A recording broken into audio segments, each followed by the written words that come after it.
Well, Shep309, you saw correct. I can see some people freaking out about the off-ball comment from White. That head coach, Stephanie White. White, you're not going to believe this. Stephanie White just dropped a bombshell. She wants Caitlin Clark to play off the ball. Can you imagine that it's like asking LeBron to sit in the corner and wait for passes? But here's where it gets really interesting. White's not backing down. She's got a plan. And it's wild she thinks this move could change everything for the Fever. But fans are losing their minds. Is White a genius? Or is she about to make the biggest mistake of her career? Stephanie White has broken her silence and definitely got the fans feeling a type of way after this recent interview she just did moments ago. All right, did you hear what Stephanie White just said? She wants Caitlin Clark to play off the ball. Can you believe it? This isn't just some small change. We're talking about White's planning to completely shake up the Fever's offense, and it's got everyone buzzing. So Stephanie White has been on this podcast. We're going to be reacting to some of the clips, and this is Stephanie White talking about areas of improvement they're focusing on with Caitlin Clark. Now, you might be thinking, wait a minute, isn't Clark the star guard? And you'd be right. Last season, Clark was a rookie sensation leading the league in assists. She was the heart of the Fever's offense, handling the ball and making plays left and right. But here's where it gets really interesting. White thinks that's actually part of the problem. For us as coaches, it's moving her off the ball a little bit more so she's not getting worn out in game. We're challenging her on the defensive end of the floor as well, being a better defender. As an opponent, you want to attack a good offensive player by making them play on the defensive end, putting them through the ringer. We will be creative as a staff how we utilize her and how we utilize her talents. Clip 4.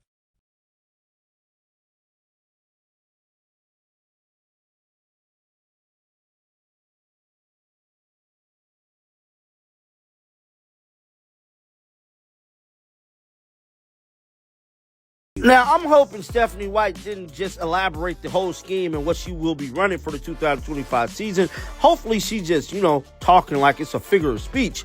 But it was some very concerning things she said in this interview, man. One being running a Connecticut-style offense. I know it sounds crazy, right? But stick with me here. White's not just throwing darts at a board. She's got a plan. And it's based on some serious basketball strategy. Remember that game against the Connecticut Sun? It was a disaster. Clark was left standing around like a statue while Kelsey Mitchell ran the show. The Fever got crushed, and fans were furious. Everyone was asking what's going on with Clark. Is efficiency, right? Like, not so many turnovers, higher field goal percentages. She knows what's coming. Caitlin, ironically enough, I hate the phrase less turnovers, because if you guys didn't watch the playoffs, Caitlin Clark was played off the ball in Game 1 against the Connecticut Sun. She was garbage. She's absolutely garbage. Well, it looks like that might have been a sneak peek at White's master plan. She's talking about running a Connecticut-style offense. That means lots of off-ball movement screens and creating mismatches. It's the kind of offense that made White successful when she was coaching the Sun, but can it work with Clark? Good in the first place. The game plan of Christy Sides to put the ball in Kelsey Mitchell's hands and of Caitlin Clark standing there and being a spot-up shooter was the dumbest thing ever. And at the end of the game, Caitlin Clark goes, well, at least my turnovers were not high. And I'm like, are you, like, that's like the dumbest logic in the world, where it's like, yeah, obviously, if your high-volume point guard has the ball in her hands, less her turnovers are going to be down. Here's where White's really swinging for the fences. She thinks move could make Clark even more dangerous. I know it sounds backwards. How does taking the ball away from your best player make them better? But White's got a point. She believes playing off-ball will help Clark conserve energy and become more efficient. White's like, we need to focus on getting that turnover number down. It's like, no, you need to focus on getting turnover rate down. The turnover number doesn't matter. Her turnover rate wasn't good, by the way. Her turnover number was historically bad because she had a historically high ball, amount of passes she was given. Amount of time she had the ball in her hand. And towards the end of the year, her live ball turnovers went down very low. Not everyone is happy with that. But think about it, if Clark's not spending all her energy bringing the ball up and fighting through double teams, she can focus on finding open spots and knocking down shots. White's betting that this will cut down on Clark's turnovers and boost her scoring. It's like turning Clark into a scoring machine instead of just a playmaker. Wait a minute. Last I checked, Caitlin Clark was one of the assist leaders in the WNBA. Triple-double getting machine. And you want her to play off the ball. What? You basically want to run the same style of offense that Christy Sides tried to run in the first half of the season, which was a complete disaster. Then she come in, reshape everything, give the ball back to... Let's be real for a second. This is a huge gamble. We're talking about completely changing the game of a player who just led the league in assists. It's like asking LeBron to be a spot-up shooter or telling Steph Curry to stop shooting threes. It goes against everything we think we know about how to use a star player. And then you also have to take into account dead ball turnovers and which type of turnovers are more costly. Like, obviously, people are talking about turnovers, but like a turnover that is you trying to throw a pass that if it had gone through as a guaranteed bucket leading to a half-court offense for them is very different than getting stripped at the halfway line for an open lane. And that's not even considering how the fans might react. Can you imagine the uproar if Clark's numbers drop? People are going to be calling for White's head. If this doesn't work out, it's a high-risk, high-reward move that could make or break the Fever season. I hate the but turnovers number because there is context to turnovers. That's not saying Caitlin Clark didn't turn the ball over a bit too much, especially early in the year. But ironically, the turnover numbers did not tell the full story about her turnovers. There were games where she committed 9 turnovers, where 7 of them were quote-unquote good turnovers, 2 of them were bad, and there was a game where she committed 5 turnovers and gave up 5 freaking buckets from the 5 turnovers. Now, you might be wondering, can this actually work? Well, there's some precedent for it. Look at players like Steph Curry and Klay Thompson. They've had success playing off the ball, and it's made their teams even more dangerous. But those guys play in the NBA with different rules and different team dynamics. Can the same strategy work in the WNBA? That's the million-dollar question. You know, continuing to get asked about Caitlin Clark and Indiana, and I'm like, guys, like, just relax. Like, they're gonna figure it out. They've got to learn how to play together. You know, she's thrown into this league right away, and she's gonna figure it out, and she did.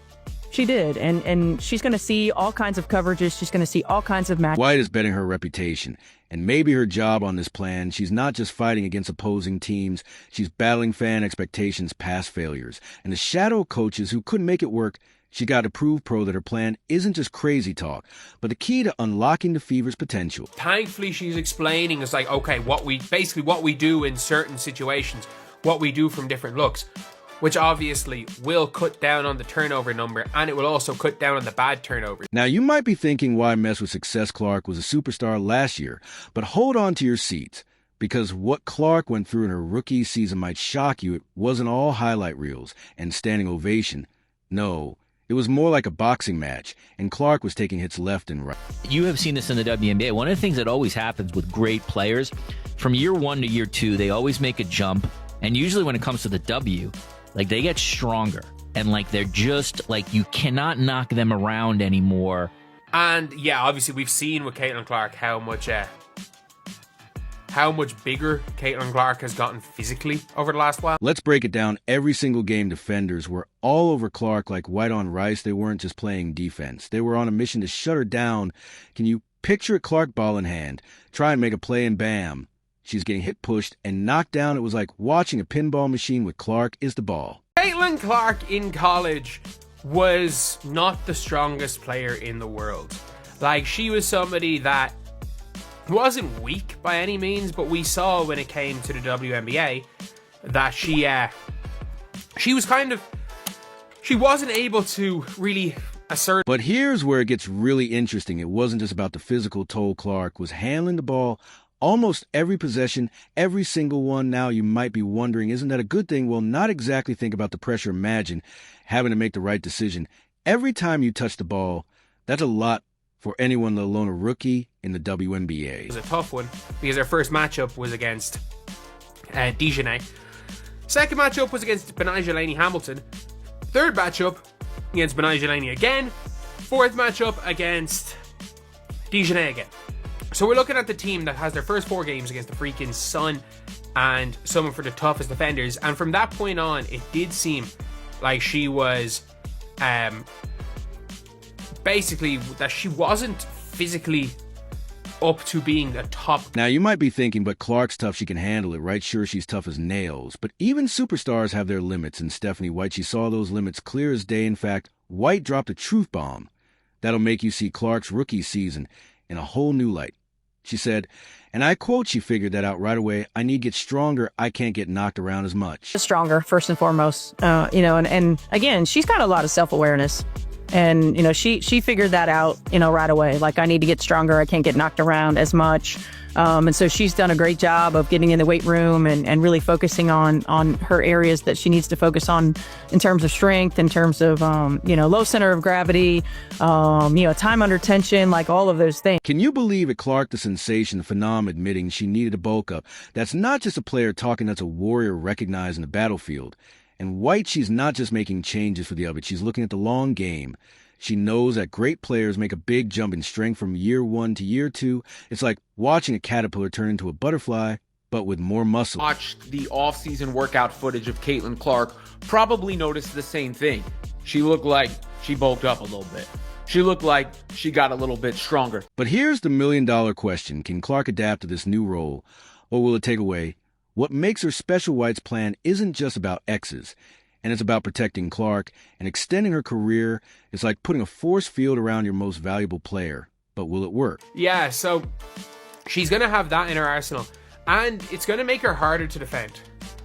It's going to make her way, way harder to defend. Because, if you can't bully her, it means that the Dijonais hand check through 3 quarters. You thought White's playing plan to bulk up Clark was a big deal. Hold on to your jerseys, because that's just a warm-up. White's got another trick up her sleeve that's making fans' heads spin. Picture this: Caitlin Clark, the assist queen, the triple-double machine playing off the ball. Yeah, you heard that right. It's either the most brilliant move we've seen in years, or a disaster waiting to happen. Which one is it? Let's break it down. Go for it here. First of all, let me begin by saying, who coached against Caitlin Clark last year? Not only in her first WNBA game, but in the playoffs. Was it Stephanie White? True or false, the Connecticut Sun did a good job against Caitlin Clark? I would say true. Fans are losing their minds over this, and honestly, I get it. This is a huge gamble. On one side, you got people saying WH is about to ruin Clark's game. They're furious. And can you blame them? Clark's not just any player. She's one of the best passers in the league. Taking the ball out of her hands feels like telling a chef to stop cooking and start washing dishes. But here's where it gets really interesting. Some folks think this could be the move that takes Clark from star to legend. Why? Because playing off the ball could open up a whole new world of scoring opportunities for Clark. So you are talking about the coach who studied, game planned, and went against Caitlin Clark. Do you think she knows what she's talking about or no? Think about it. She's already an incredible shooter. Now imagine her coming off screens, catching and shooting without having to create everything herself. White's got a vision, and she's not afraid to share it. Imagine her coming off screens, catching and shooting without having to create everything herself. White said that's the kind of move that could turn Clark into an unstoppable scoring machine. When she says play off the ball a little bit more, that doesn't mean they're taking the ball out of Caitlin Clark's hands. Let's not be ridiculous here. Caitlin Clark is the engine of this team. She will have the ball in her hands the majority of the game. She will be the decision maker on the court and an extension of the coach. But taking her off the ball a little bit more is wise. And let's talk defense for a second. You might be thinking, what does playing off ball have to do with defense? Well, a lot. Actually, W's got a point when she says we want to make sure she's not getting worn out in game. Just handling the ball, 94-foot Clark won't be as exhausted from handling the ball all game. That means she could have more energy to lock down opponents on the other end of the court. It's like give a superhero a chance to recharge between fights. You have to give the defense different looks. You give them the same one every single time, they're going to know what to prepare for. You know, you can't just run pick and roll the entire game. You can't just give Caitlin Clark the ball and say go the entire game. I mean, you can. It'll work to a degree. But when you play the better teams and when you go through a long season, you're going to want some versatility. And you're going to want to not to run her into the ground. But now you might be wondering, what about Clark's playmaking? Isn't that what made her special? And you're right to ask, are we really going to take the ball out of the hands of one of the best passers in the league? It's like asking a magician to perform without their wand. Some critics are worried this move might dim Clark's unique spark. After all, her ability to see the court and thread impossible passes is what made her stand out in the first place. Aspect of it. Not only does playing her off the ball more give her a chance to get some easier buckets, but it also gives her a chance to get a rest. Because you play her off the ball, she might be able to catch and shoot, get a wide open three. She might be able to move, relocate, and get a wide open shot. or get the ball when the defense isn't zoned in on her because she's coming off the action, gets it, they're not prepared, she goes. So that's all Stephanie White is talking about, a little versatility in the offense. Not just giving you the same thing every single time down the court. She also talked about how anybody can take the ball and go. That's what you want. You want Kelsey Mitchell to be able to go, I'm out. You want, Flash to be able to say, I'm out. Or Bonner, same thing. Like all these players are capable of doing that.